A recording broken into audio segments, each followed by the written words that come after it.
rank where the view is nothing less than phenomenal. For how I express and project from my abdominal. The only view better, both my daddy and my mama know.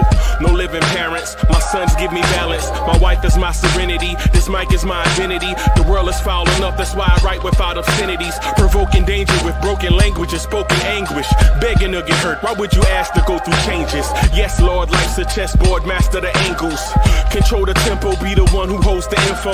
Acknowledge is just as deadly as machete swings. When spoken, the truth is as potent as that Medellin. While others swear the style is free, I just let it ring. Our time is undervalued, soldiers make us better kings. My fam's on my shoulder, reaching after better things. Today I take the shot, for them I'd rather set the screen. My mama told me follow my dreams. My daddy told me get it by any means. Stand tall, make him bow to a king. But I've evolved, you can see the resolve. Look in my eyes when you speaking to God. Life and for those who we caught up in using what I was taught with the muse. I guess they call it proving I'm more than an artist. Penciling out my darkest while stenciling out a harvest. And storing what gets me from A to B, just like garages. Instrumental with collages. Envision what I've been drawing. Broadway to give you rhythm like the great Lena Horne. So bent on, found comfort in the storm. Find peace and on when you see them others perform. Organized chaos, outcasted like hey ya. Yo, party people in the place to be. What's good? It's number one chief, rocking Knicks Universe, your man, Uncle Freezy. Welcome to the premier Knicks in the Nighttime joint, the Knicks at Night podcast. Man, salute everybody, man. It's been a long time. It's been a long time, man. I'm glad y'all are here, rocking with us. We're gonna try to do, try to get this party started right. Talk a little bit about the Knicks and what we saw tonight. Talk about what the future of this season looks like. I think the Celtics lost tonight.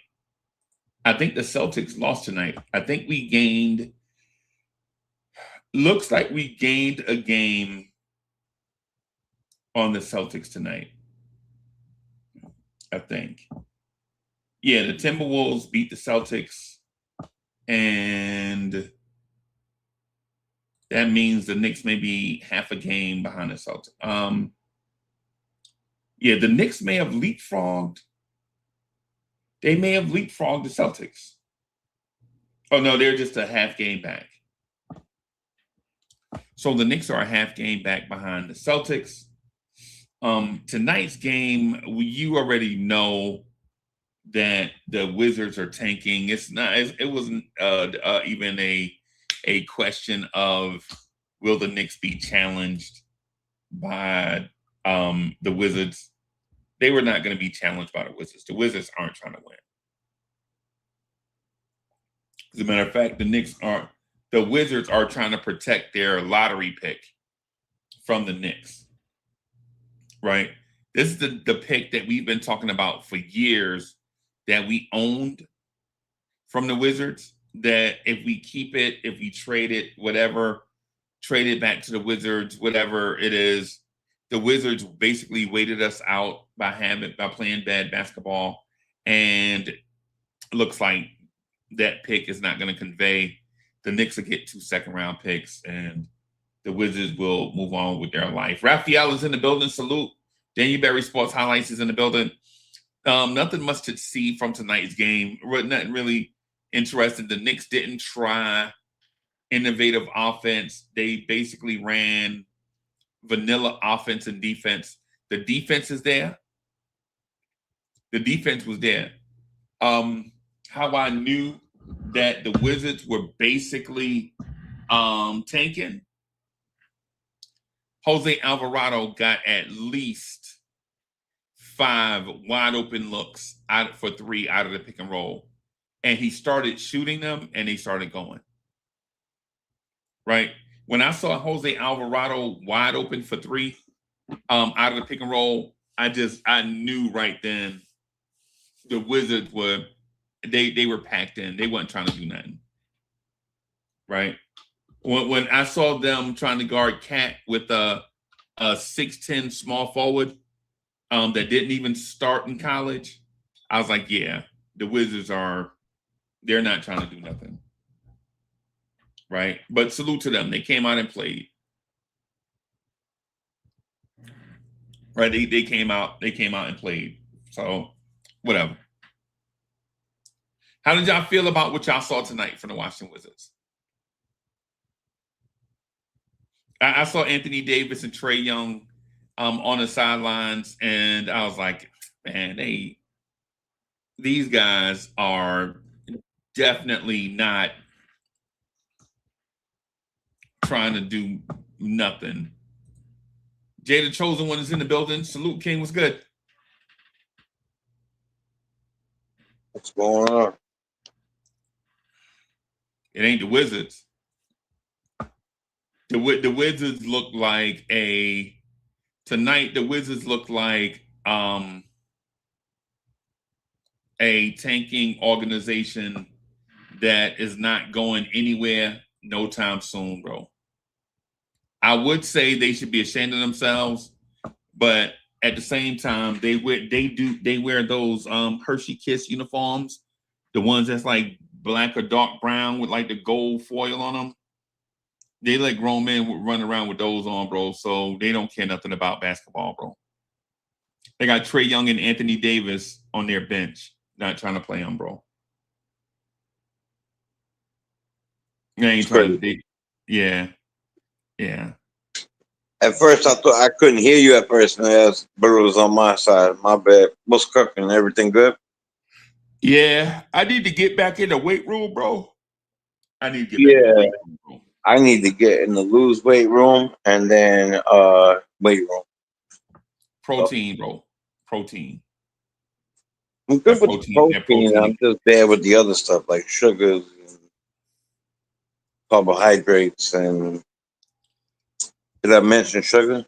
And bro, the key is like if you get a sugar craving, just buy one. Just buy like one serving, and that way, if you lazy, like, 'cause here's the thing: if you lazy, you're not gonna get up and go back to the store to get another thing. But if you lazy, you'll put that box of Debbie snacks right by you and eat the whole thing. You know what I'm saying? it's funny. Yeah, I'm really glad you said that. So this is my biggest, first and foremost. I made promise that my big year that I was going to lose weight. The Knicks were going to win the championship. I was going to lose weight.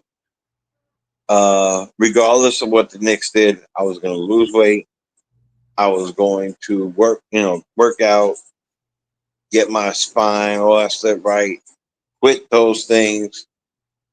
And what you just brought up, what I did this time around, instead of getting a few, I got 2. Right. For 5 days. And I still got a whole bunch left. But that makes me in the rain right now. I actually had a thought, damn, I gotta do that. I gotta walk out. I gotta go over this little bridge. I'm not having it.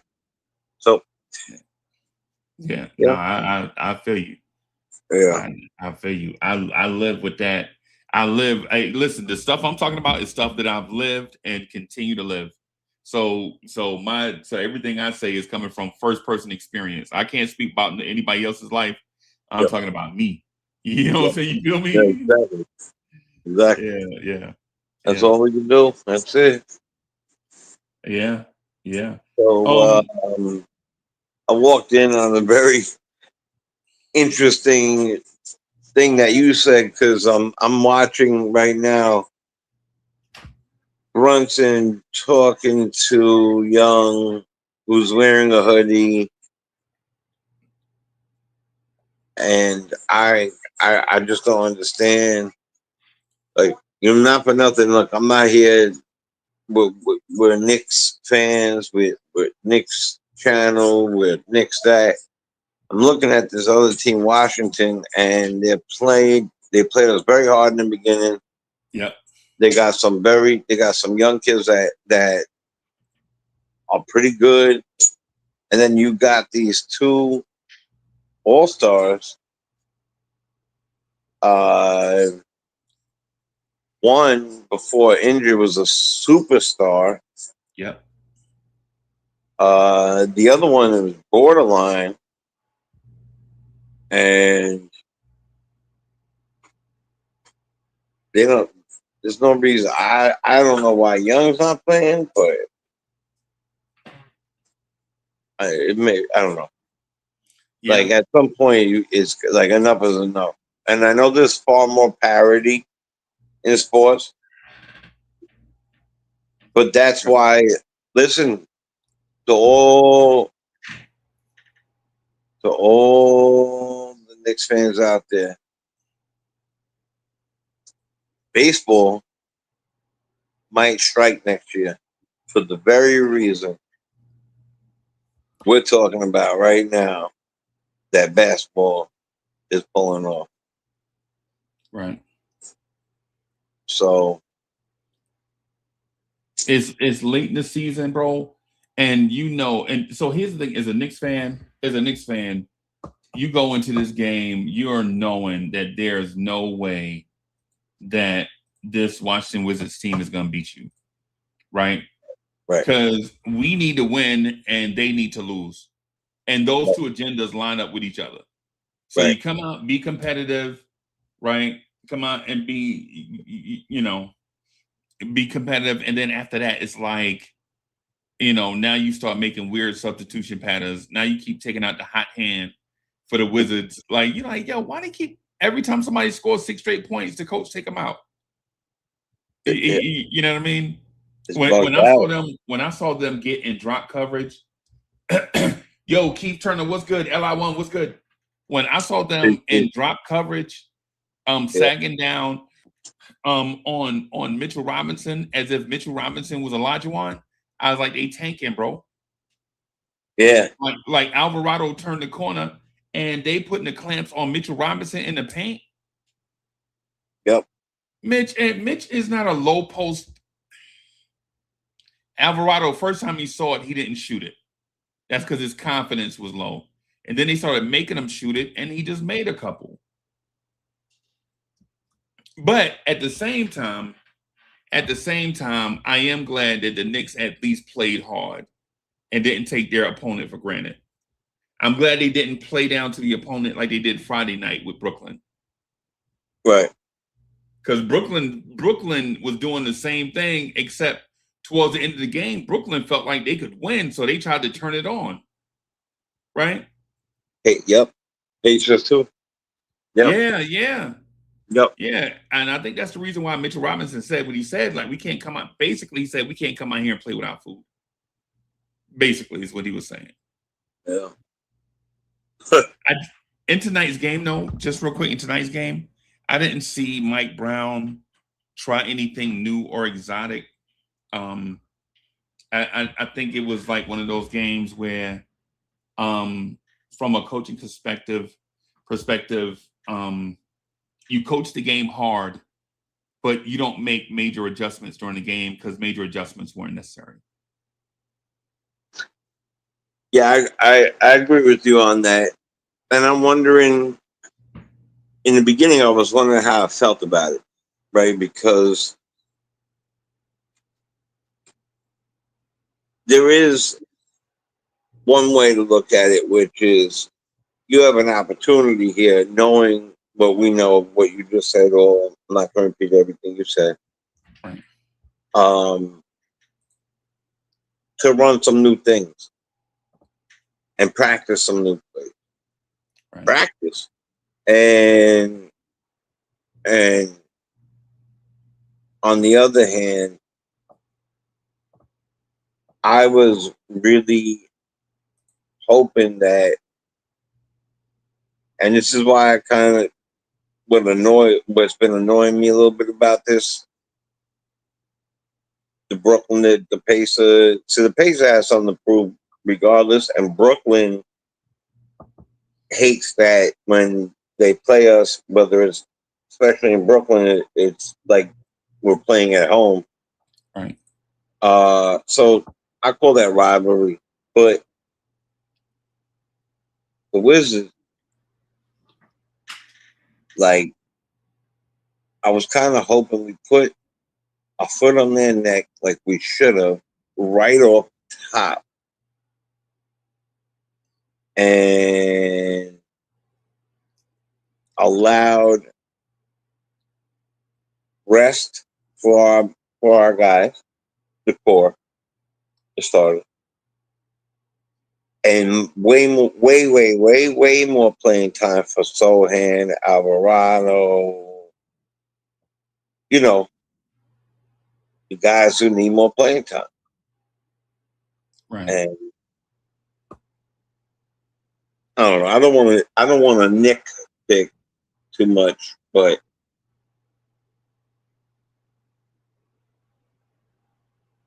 I don't know. What's your thought on that? On which part? On the part that, like, you know, do you feel like, well, I think that's a silly question, but obviously playing down to our competition in the first quarter, at least, definitely.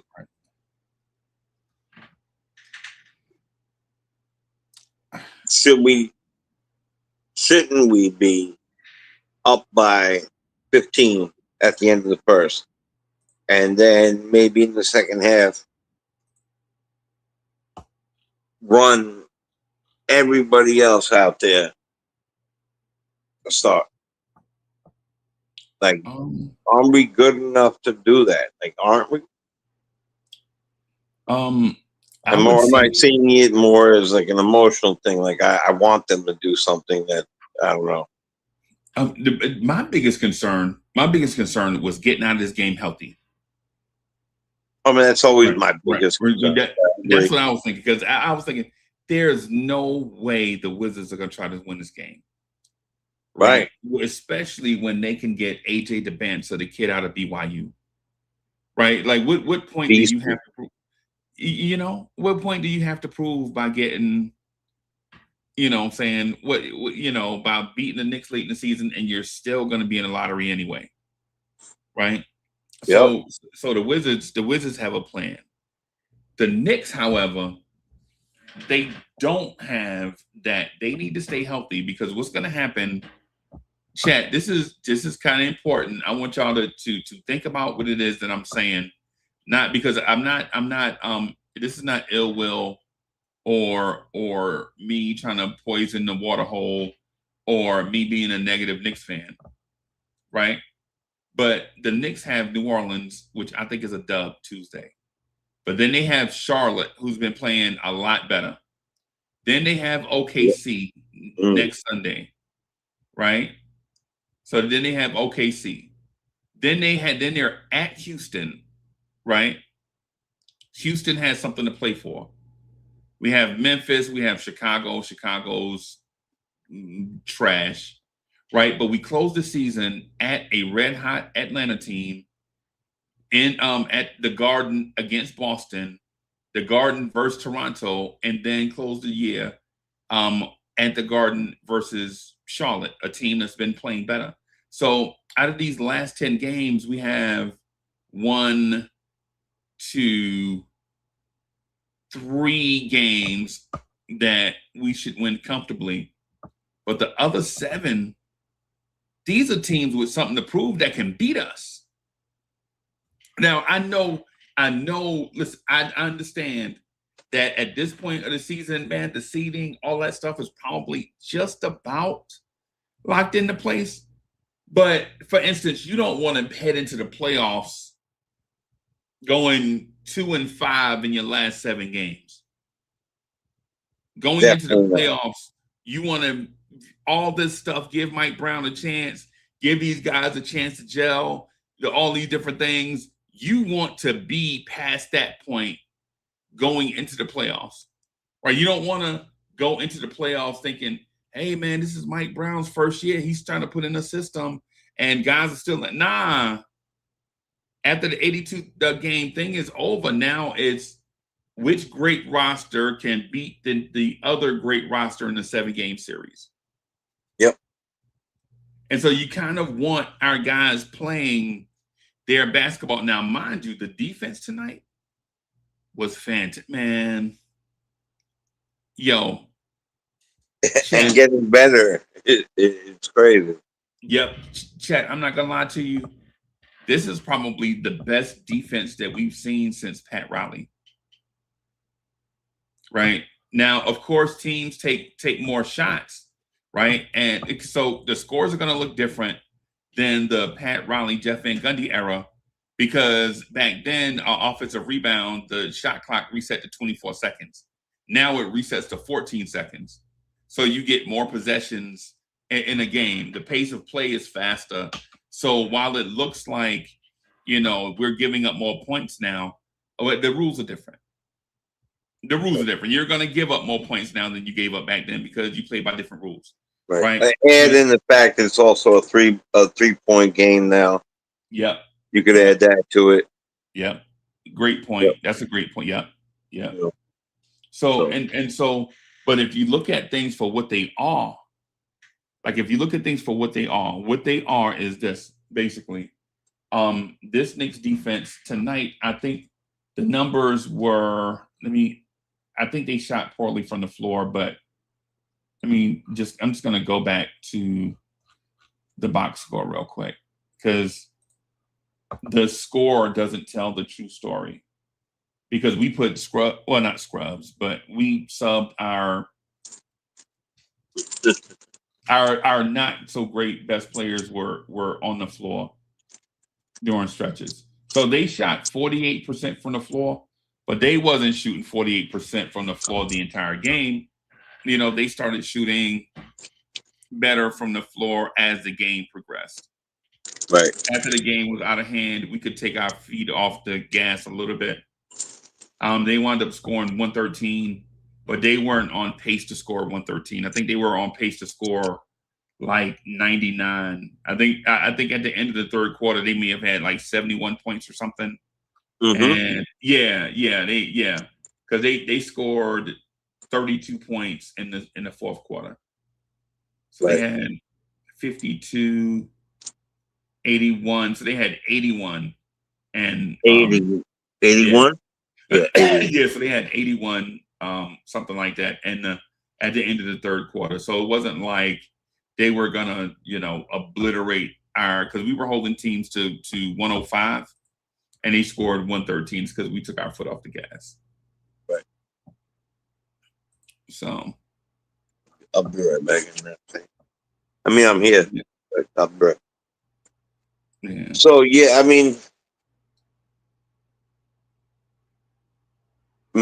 I hear you on the healthy. Right. 100%. Yeah. Oh.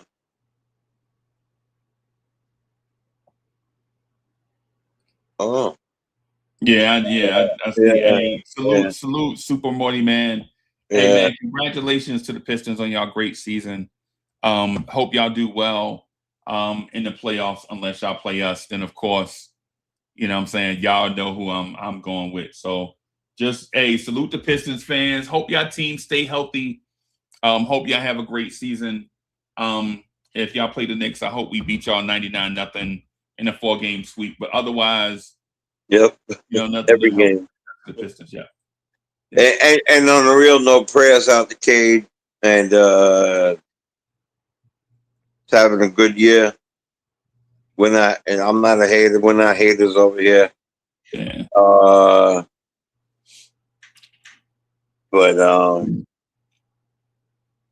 But hold on tight to that number one. So, look, I feel like I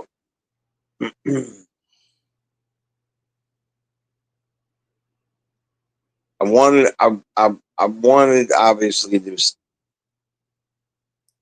to be in the top, to be the first number one team in the East. And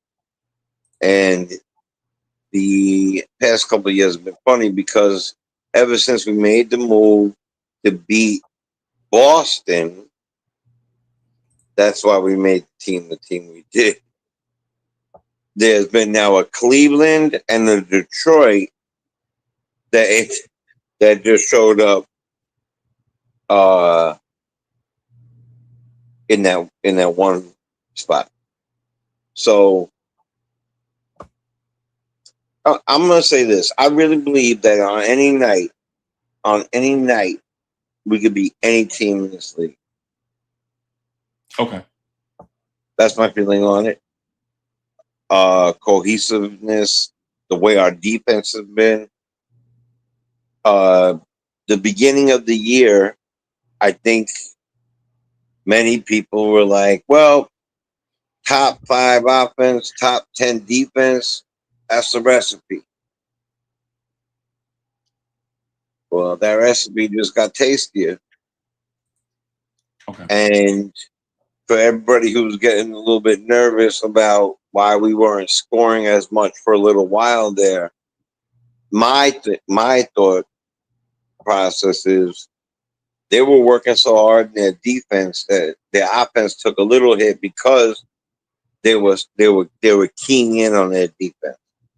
Right. And now I really believe that once they key in both, which they seem to be doing, like heading towards. I can't say seem to be doing like that. I won't front, man. These last 3 games got me a little bit aggy. They got me aggy. Yeah. Yeah, I'm feeling aggy about it. I won't lie.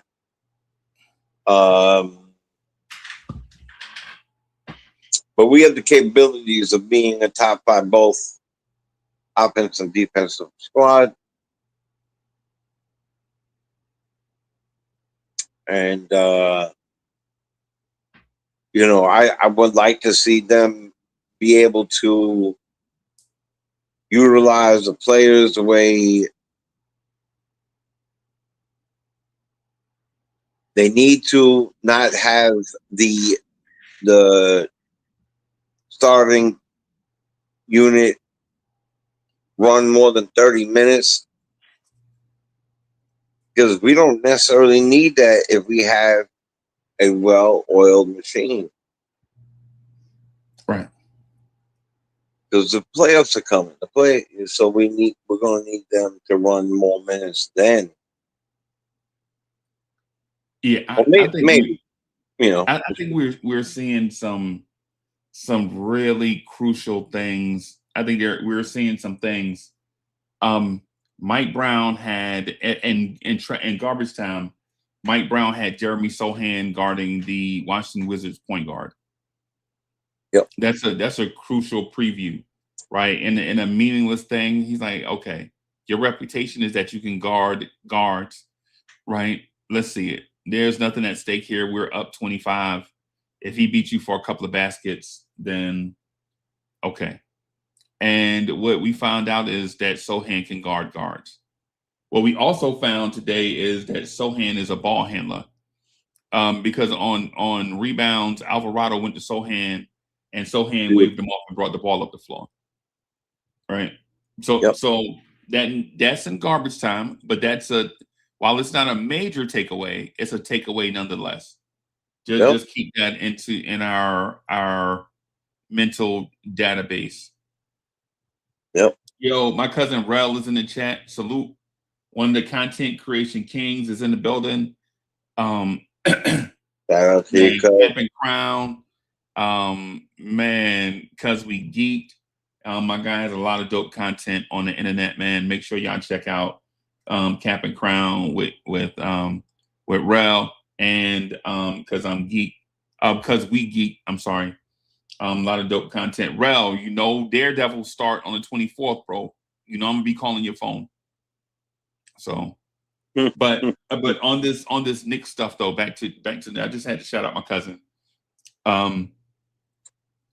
You watch that too? All right.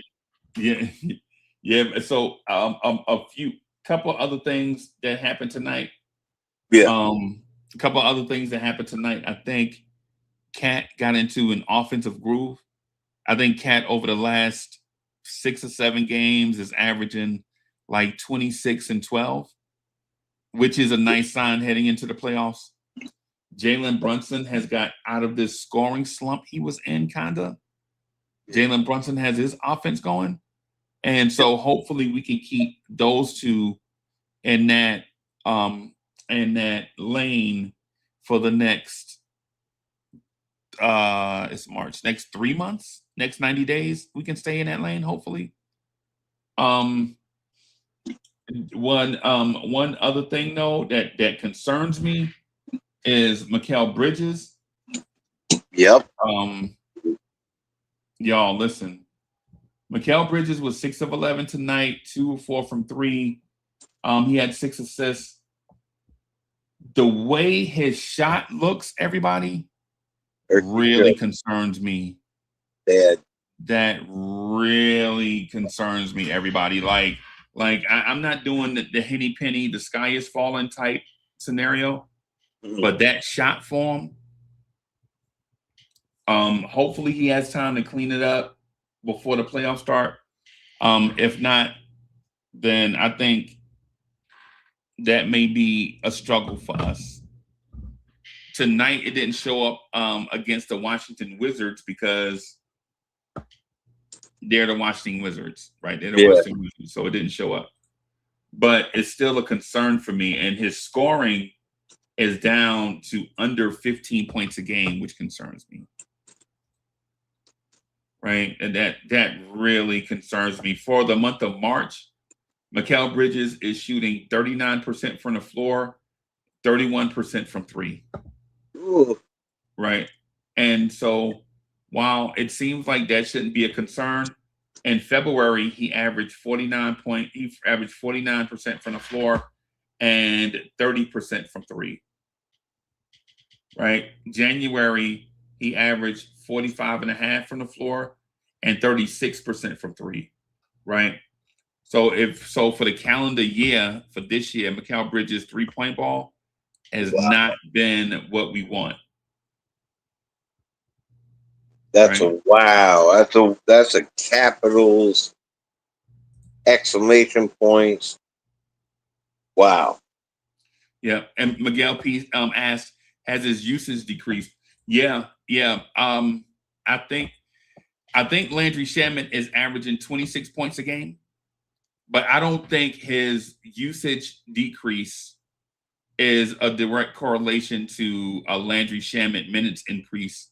Like, I don't think Mike Brown is playing him less because Landry Shamet is heating it up, because Landry Shamet is also offensively struggling too. I'm about to say the same thing. He's not having a good time with the ball either. Yeah. His shooting has been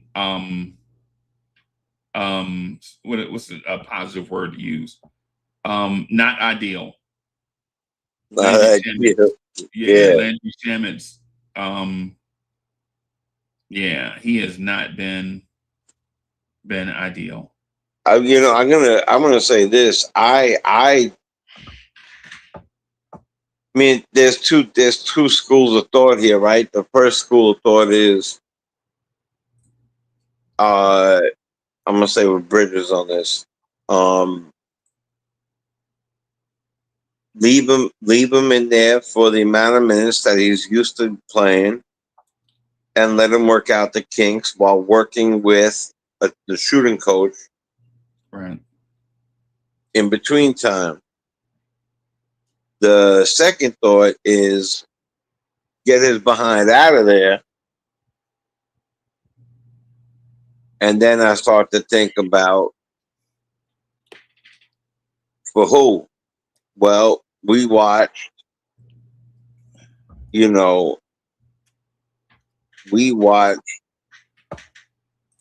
tonight we watched a handful of people. Shamet and Bridges right now are a detriment to the team, not a positive. And and everybody who's saying that, don't worry, Deuce is coming back. All right, but he's coming back from a long time, and he's not gonna hop right back into, the 13 points, exorcist off the bench guy fit immediately. And I think that, you know, we got to figure something out prior to that. Right. Right. It has to be figured out prior to that. And then I don't know what the love affair. I get his defense. I get, like, Shamit, is he all-world defender? No, he's not. But is he a better defender than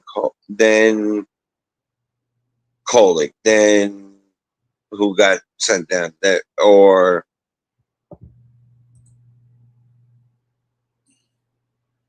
I mean, I guess Dadier too, because he doesn't play. We don't even know his defense is because we're not watching it. Yeah, him and Kolick and they obliterated Westchester today, bro. Yeah. They bomb. I think one dude had 42, the other dude had like 35. Like they killed somebody today, bro. Yeah, Dadier's confidence is on the upswing. Right. And it should be. I mean, he looked good. Listen, in that little time that he came out, his shot looks good. I mean, he's got a few things. Look, he's not. That's why I never liked him to stay up here to begin with. Right. Right? That was a waste of time and talent for him. He's got to get to a place where what he's doing right now, he did today. Yeah. If you're not gonna play me, man, put me somewhere you're gonna play me. Right. Right. So I think one of the things I think is one of the things that we don't talk about much is the yearning to play faster does impact legs. Like for most teams, you have to have a super deep roster in order to play faster, right? Because just because Tibbs' team last year played slower didn't mean that they exerted less energy. You exert the same amount of energy, right? But it's like when you go to the gym, you can either, exert all your gym on a treadmill, or you can exert all your energy on the weights. And most times you try to balance it. Or you could do right. There you go. Yeah, you try to balance it. So last year, if y'all understand my analogy, last year they spent a lot of energy being a strong physical team, being undersized, playing up, guarding bigger people, using strength and leverage a lot. So them wanting to run too was not a factor because it's hard for you to get on the bench press and do your max and then go outside and run sprints and then come back in and get back on the bench. If y'all understand what I'm saying, right? So for this year, like just because they tried a different style doesn't mean that there was more energy to do it. You have to have a deeper team, right? And then when you couple that with Mike Brown being a new coach, just being his first year, having to learn personnel, guys developing, like Josh Hart at age 30 has become a three-point shooter. That rarely happens in the NBA. Like a guy that's a non-shooter becomes a lethal shooter at age 30. Right? So all the stuff that you had on Josh before that, you're game planning for what Josh is normally good at. Right? Instead of taking the three, he's facilitating the three. But now that Josh is a lethal three-point shooter, now the offense that you drew up, you got to kind of flip it a little bit because now Josh, instead of being that guy that facilitates the three, you know what I'm saying, is the guy that's taking the three. Right. Right. So it's one of those things where you have all these moving parts, things to take into account, things you have to get better at long term. Like, so taking all these things into account, I don't want to say, after 72 games that they're still learning Mike Brown's system, but at the same time, you want to be in that mindset where this team is still learning some things from each other, getting better, and a couple of trades here and there. One guy goes out, another guy comes in, Beat me to and it. and you're just trying to figure out some stuff. Then there's a second round pick you thought was going to be on mothballs all year, probably spend the entire season in Westchester. Says no, he ain't going to Westchester. You know what I'm saying? And what can you do, because he's a restricted free agent at the end of the year? You'll probably lose him for nothing if you rock the boat with him. Come to find out, he is as good as what he says he is, almost, in Mo Diawara. And Mo, yep. So now you get him, you know what I'm saying, being a crumb snatcher, like grabbing all the loose minutes that are out there. You're like, okay, we have a lot to figure out, and we have a short time to do it, because this is the year Knicks fans feel like we should win a championship. So you couple all those things together. Plus, for long stretches of the year, you've been without Deuce, or without Shamit, or without Josh, or without whoever. Well, or without Mitch on back-to-backs, or without him running full more than 15 minutes at certain points. And Right. you had so much, there was so much of that,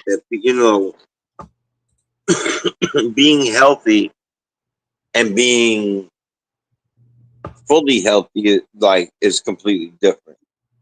And I think that I'm really glad that we're going to have a team that is going to go into the playoffs, and everybody's going to be able to play and to the best of their ability at where they are now.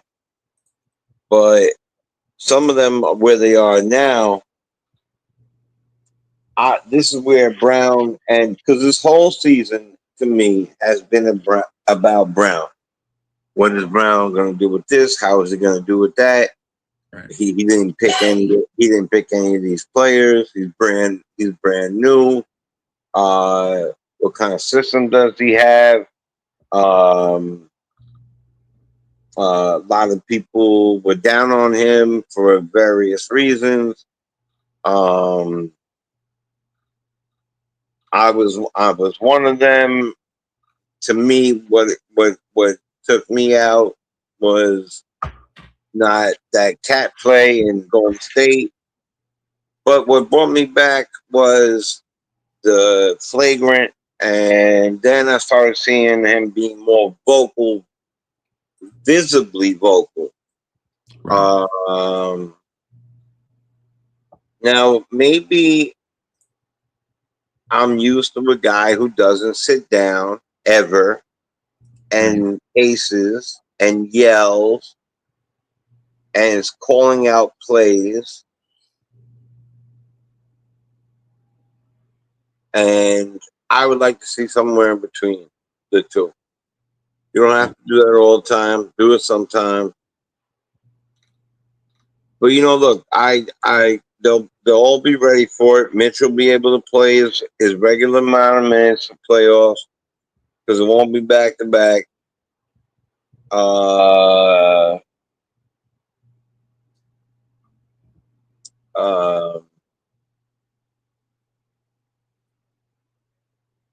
Sorry, I just read something.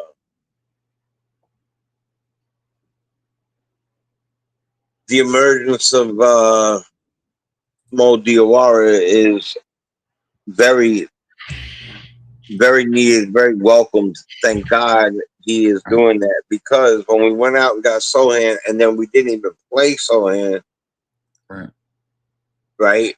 Like when we needed him, especially when we have a guy who's off, and maybe they do different things, but you still need people who are productive and defensive and doing all those things on the court, and that's what he's supposed to be doing. You know, there's, you know, all, and then it's just a weird year for me. It's a very weird year for me. It's the first year of Brown. It's a team that, by all accounts, went up the ladder. Our goal is to get to the finals, and we had a rough time keeping up with the tall, fast-paced guys and all that stuff.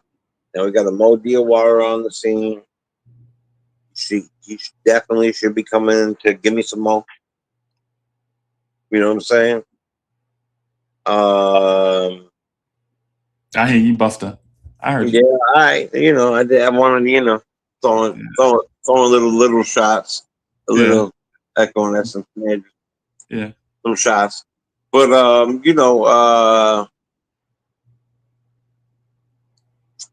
and I'm wondering just a little. We're watching Brunson. Doesn't appear to be as, look, he is all that and more, but doesn't appear to be as quick as he was prior, right? He was only 1 year out. Now, his ankles have taken a beating in the past couple of years. Is it possible that Mikal is also suffering from heavy minutes usage and overplaying? I don't understand why he has decreased so much. It's so hard to understand for me. With Bridges, I already know the thing with Bridges. Bridges is tired. Yeah, he's tired. That's what I'm saying. It caught up to him. His shot form has regressed because he's tired. Yeah, you can caught up. All that stuff he's doing on his jump shot, all of this. Bro, yeah, it looks like an S cookie. Yeah, like what are you doing? What are you doing on your jump shot, straight up and down, bro? Yep, I call him Celadora. Yeah. Yeah, that's what I call him. I'm like, oh gosh, Celadora doing it again. Yo, he up there like this, like an S cookie. It's like, yeah, bro. What are you doing, bro? I love them cookies, bro. Yo, what are you doing? We can't. That's why now, man. I was trying to get to secretly. I was trying to get my weight to 285. Like I'm like I was at like a 320 something, and I was trying to get to 285. And I got down, I think I got to, anyway, I lost 20, I lost a net of 13 because I lost 20 and gained 7 back. Oh, you do what I do? Them damn cookies, bro. I'm telling you, man. You do what I do. I play hide and seek with my weight. Yeah. I'm trying to get there, bro. Like, trying the best I can, but Bridges clearly you could tell is fatigue. Yeah, it's like when you get tired, you revert back to the easiest thing. Like legit, Bridges needs to be with his shot coach, bro. Because you should be on your shot. You should be putting the baby bird in the nest. It's simple. In your hand, imagine you have a baby bird, right? On your shot, you just put the baby bird in the nest. That's it. Baby bird in the nest. Baby bird in the nest. Just put the baby. Don't choke the bird, right? No. Don't slam it. Just put the baby bird in the nest. Bridges is wiping the bird. Bridges wiping the bird all over the tree and then put it in the nest. Like, nah, bro. About to call animal control on him. I'm telling you, it's Celadora. He ain't gonna forget it now. I'm telling you, every time you see him, it definitely caught up to him. Yeah. And but that's the type of thing you're gonna have to deal with Bridges, because guys that play every night, So chat, this is the thing I want to say about Bridges. And maybe it's wrong, and maybe y'all can correct me on it, right? Maybe y'all can correct me on it. But guys that play every day are never gonna be stars, right? They're never gonna be stars, bro, because their body has a level of fatigue to it. Like this dude hadn't missed a game since high school, right? Yeah, So imagine over the course of all that stuff, he missed 2 games a month, 14 games on the year. Say he plays 68 games instead of 82, right? Imagine the energy level Bridges would bring every night. But he's not that guy, right? Because he's in a groove. He's a guy that loves basketball. Let me just put it that way. definitely. And so I think that's how we should view Bridges. But Bridges, when it comes to the money, when it comes to the bread, you have to understand that if we're sacrificing for you not being fresh every night, then you have to understand we got to get an adequate replacement, somebody that picks up the slack that you're not able to carry. Right? So it can't be like, because I think he signed his extension. I think he's going to be at like 37 mil or something, like 37 mil a year. But bro, listen. Now we have to, you know, we have to have a contingency. And listen, and for those that are not keeping track, we got to extend Deuce and Josh and Cat this summer. And Mitch. And pay Mitch and whoever else. And Diawara. Yeah. And then I don't know how this is gonna work out. JB is gonna get his full whatever he gave up. JB is gonna own Times Square. All of it. All of it, bro. All of it. He's gonna be sitting on the New Year's Eve joint on the way down. If he's smart, he'd be throwing singles only. But yeah, that's why like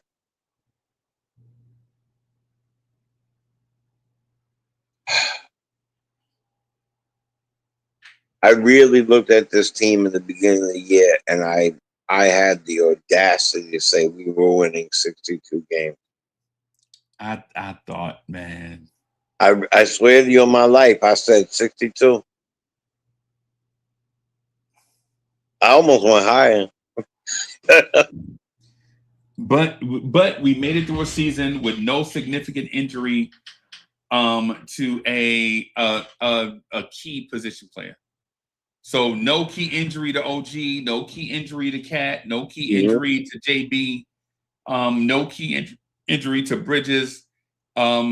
We're at that place of guys got hurt during the course of the year, but for the most part, we stayed healthy. Yeah. So yeah. But I'm afraid to tell you, he getting that Superman. Who, JB? Oh yeah. Yeah.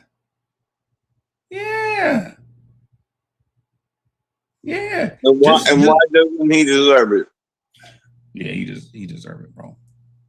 He deserve it, man. Pay that man, bro.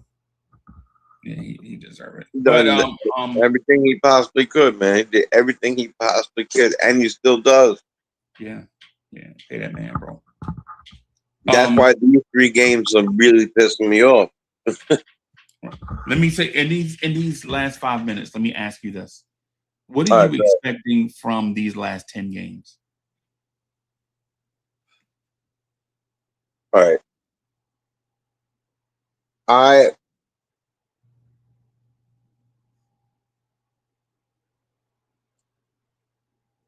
just want you to explain something to me real quick, if you could. If we get 2 seed, right? If we get 2 seed, what does that do for us?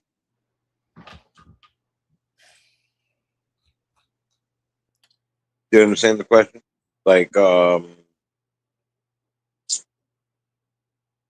you have something in mind?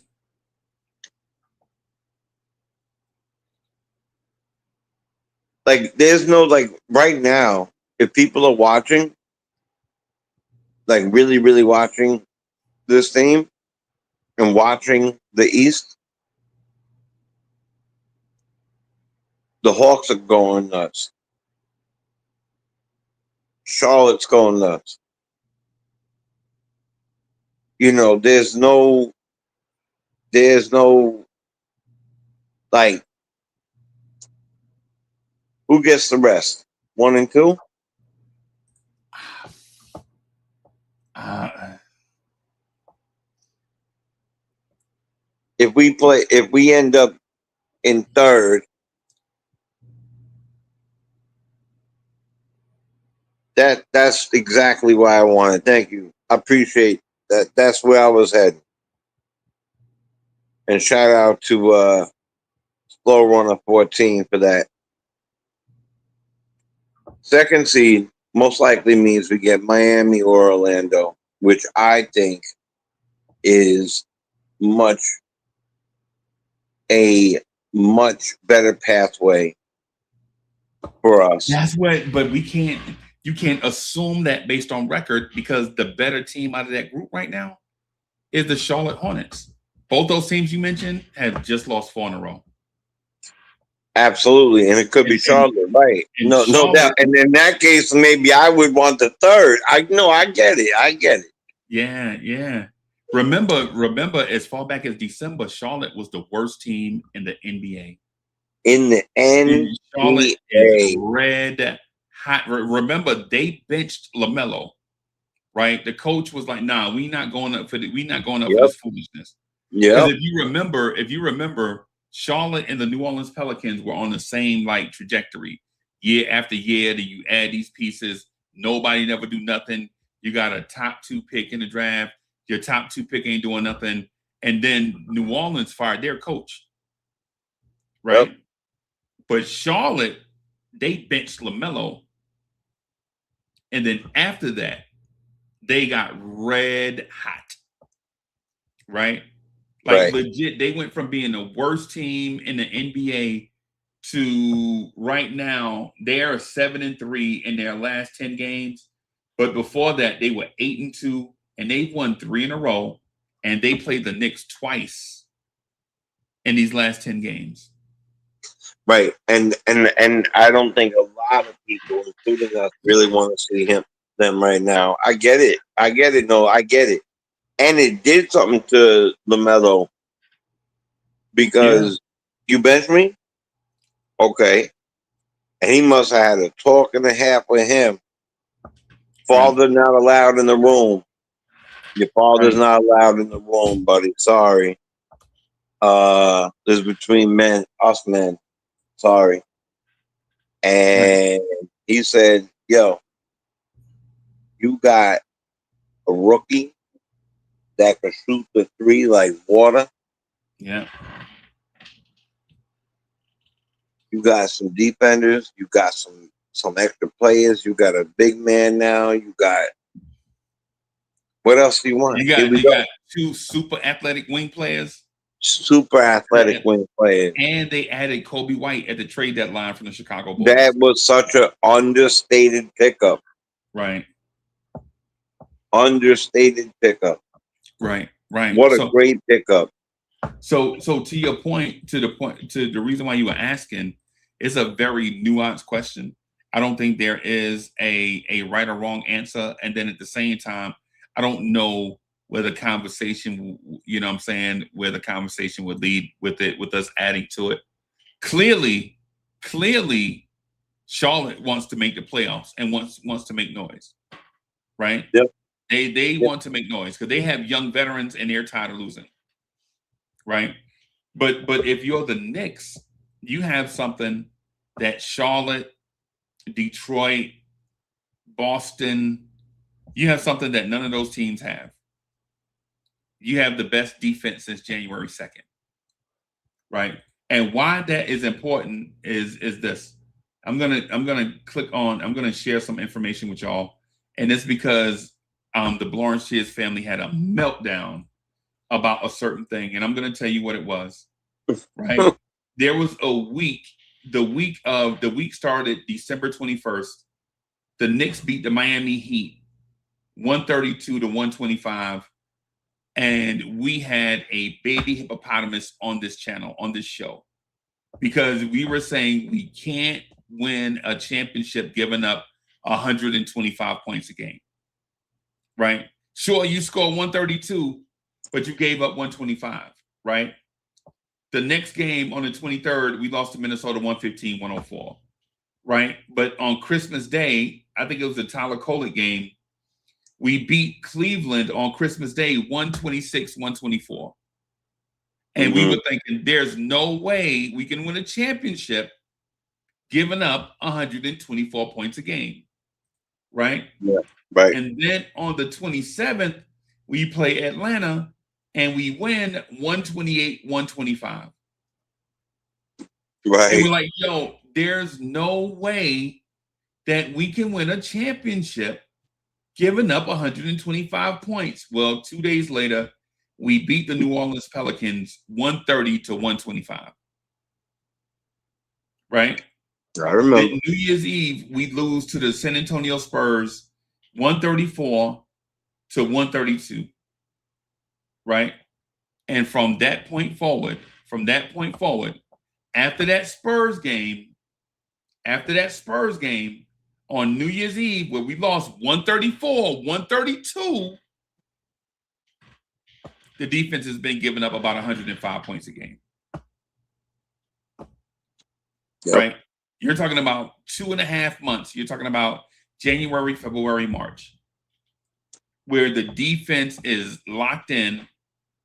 And because what we were doing, instead of letting teams get into the pick and roll and then getting into drop coverage, you jump it, and instead of playing defense on defense, we play defense by attacking, right? And this team is better as an attacking defense because now you have less Karl Anthony Towns making 6 or 7 decisions in a split second. Right. Now all he has to do is just go. Cat, you got one. Cat, stay right here.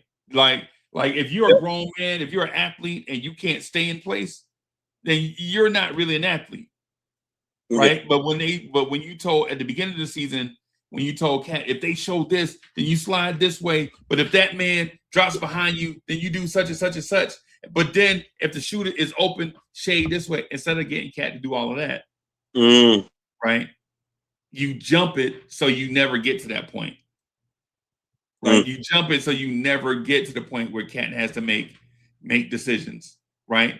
And now Cat can play decent enough defense where he has, where the rest of the team can swarm the ball, and then Cat can do what he does better than anybody on the roster. That's clean up defensive rebounds.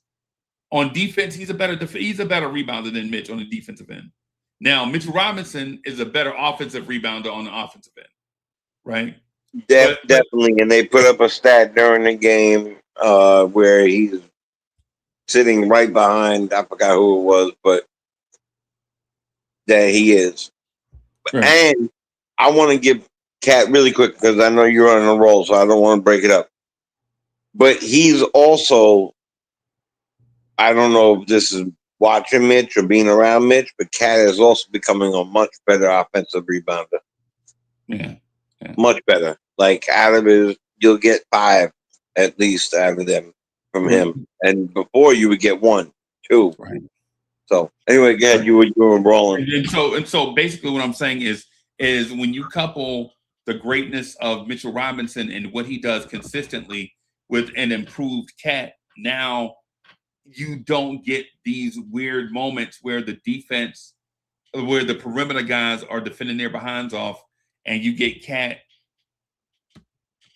doing that Pee Wee Herman dance on defense, and we're giving up dunks at the rim, right? So that's shout out to Joe Ski Love for those that remember the Pee Wee Herman dance. Come So on. Dun, dun, dun, dun, dun, dun, yeah, man. dun, dun, dun, dun, dun. Yeah, man. Tequila. Yeah, man. Yeah. Chat, I apologize for not being present. Um, um, um, the work schedule, I won't get into the details of it because it's not really, the more I talk about it, the more I have to talk about it. And the more I have to talk about it, the more I have to talk about it. So just trust me on this one, man. The work schedule is crazy. And so when I can be present, I'll be present. And when I can't, I just can't. So Really quick question for you before we bounce. What do we do? So the last 10 games, I want to see them do what they did to LaMelo, to Mikhail, and I don't want to see Shaman as much out there. Now, I don't know how that's going to happen and what we're going to do and how they're going to do it. There's no alternative. Mike Brown tried that, and Mo Diawara's numbers are trash also. Yeah. Yeah, Mo Diawara, but at least for Mo Diawara, you understand that he hit a rookie wall. Right. Of course. So for the veterans, you don't have an answer. Yeah, we can't do that. I know. Listen, you asked me what I wanted. You didn't ask me about what can really happen. Yeah. You know what I'm saying? Mo Diawara's offense has been in the trash can. And so is Shamet and Bridges, right? Mo Diawara in the month of March is shooting 37.9% from the floor and 35.7% from three. But his minutes has increased every month he's been an NBA player. So for people that don't think Mo Diawara is getting minutes, he's playing and he's playing more and more. It's just that he's not playing in prominent roles. Right? Like he's not starting. Right. So he's not starting or getting starters minutes. But he's been playing more and more every month. He's up 1 minute per game more this month than he was last month, as a matter of fact.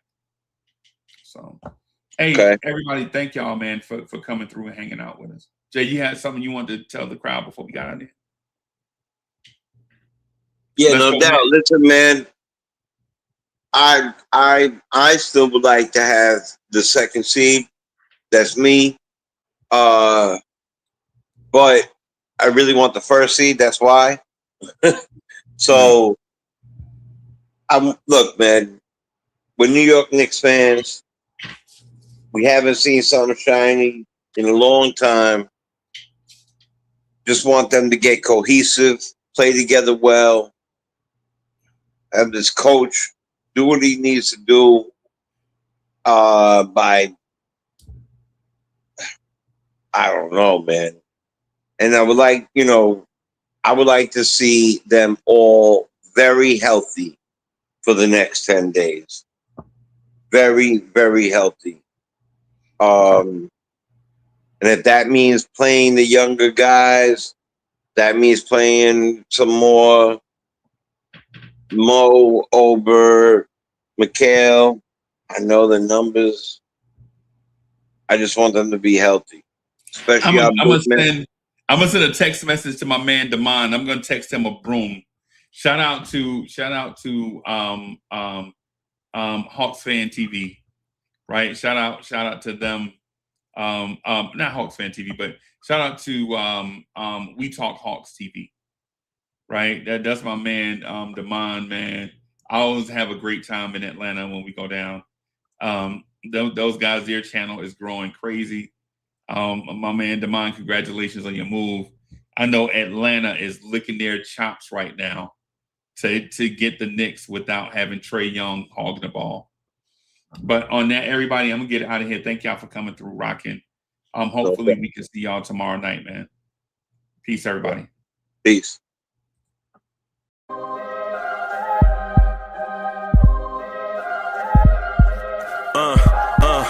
I rank where the view is nothing less than phenomenal. For how I express and project from my abdominal. The only view better, both my daddy and my mama know. No living parents.